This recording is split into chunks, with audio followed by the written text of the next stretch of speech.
ಚೆಲುವೇರ ಹಿಂಡಿನಲ್ಲಿ ಹೊರಬರುವ ನಗುವಿನಂತೆ ಕಿಲ್ಲ ಕಿಲ್ಲ ಕಿಲ್ಲ ಗುಸ ಗುಸ ಗುಸ ಲಲ್ಲೆಯಲ್ಲಿವೆ ಹೂಗಳು.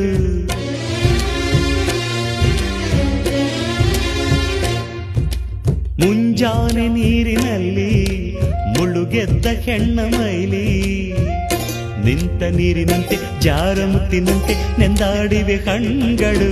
ಹೆಣ್ಣಿರದ ಭೂಮಿ ಹಂಗೇಕೆ, ಹೆಣ್ಣಿರದ ಸ್ವರ್ಗ ನಂಗೇಕೆ, ರಸಿಕನ ಬಾಡಿಗೆ ಚೆಲುವೆಯೇ ಹೋಳಿಗೆ ಎಂದನೊಬ್ಬ ಮಹಾರಸಿಕ.